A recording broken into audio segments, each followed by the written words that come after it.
We're Circa Waves and you're watching the AU review. Well, welcome back to Australia. Thank you. We last caught up just after you played Splendour about half a year ago. You pretty much haven't stopped since then. Somehow it seems like you've managed to finish an album along the way. When did we do Splendour? July. Okay, so we'd finished the album. We just finished the album like a month before, I think, when we came here last time. We've had the album in our pockets for months now. We're just waiting to give it to the world. It's getting a little bit crumpled in the bottom of the pockets. A bit damaged. When you were last year, though, you weren't quite sure about what was going to end up on the album. You recorded 17 tracks. Yes. How did you kind of wilt that down in the end to the eventual 13? Well, yeah, it's a double album actually. We just split them into two carefully. It was just took like a lot of arguing really and disagreements.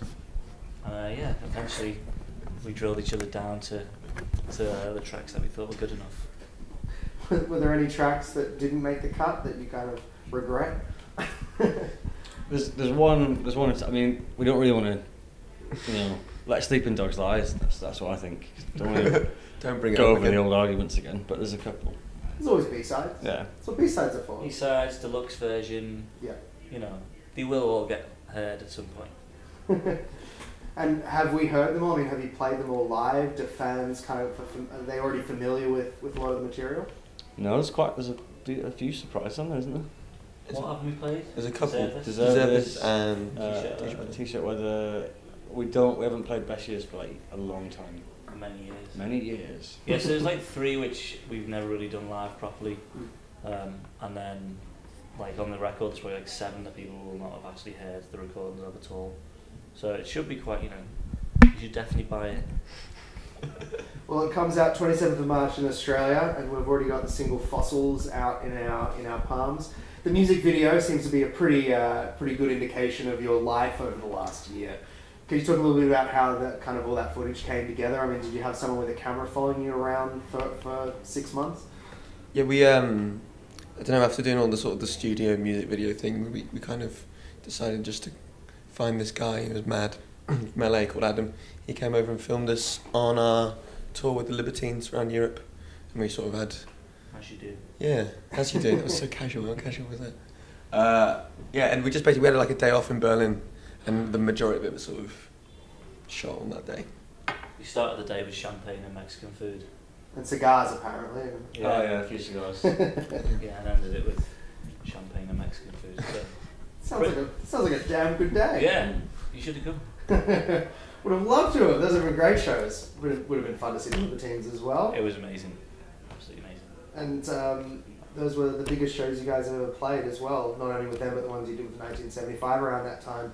What was that sort of jump like playing? I mean, obviously you play festivals and things like that, but that aside, playing these big rooms that held 10,000 plus people. I think it's quite strange because I think you have to be so much bigger on stage to sort of project all the way to the back. Whereas like we were used to playing on our tours like maybe 100, 200 cap rooms or something. Whereas everyone can see you quite easily, so you don't need to do that much. But I suppose it's the difference between film and theatre, isn't it? Really, like you've got to really hit that back row. It's like watching stage actors go back to TV though. Like, Yeah, They know how to enunciate. Yeah, definitely. So I think the festival season really sort of, because we did go from playing like 300 cab venues to playing tents with like 3,000-4,000 people in, and that was a good sort of preparation for what was to come. And you sort of learn how to play to the people at the back and the people at the front, and when you go back to the smaller venues, you're so much sort of better, I think, and you're a more well-formed act. Do you appreciate those smaller shows a little more, kind of knowing the sort of dynamics that creates? Because if all goes to plan, you probably won't be playing those sort of size rooms much longer. I love the smaller shows. I think they're my favourite ones. It's almost personal, isn't it? Yeah, seeing like the whites in people's eyes and the fear in their faces. That's what I really like about Your these place. gigs. Yeah, like when we did a few shows, we did really small ones when we went to America. And I think by the end of the first song, I'd hit someone with my guitar. My mic stand was like in the crowd, and like everyone around me just like taking like several steps back. Yeah, it's funny. Well, that's what happens when you bring all the pyro from those 10,000 cap rooms, all the flamethrowers and stuff, into a 300 cap room. Yeah, like in my head, I was playing Alexandra Palace, so it was totally fine what I was doing. Just got these flamethrowers out Rammstein style. It's fine. It's fine. Next time. That explains the fear.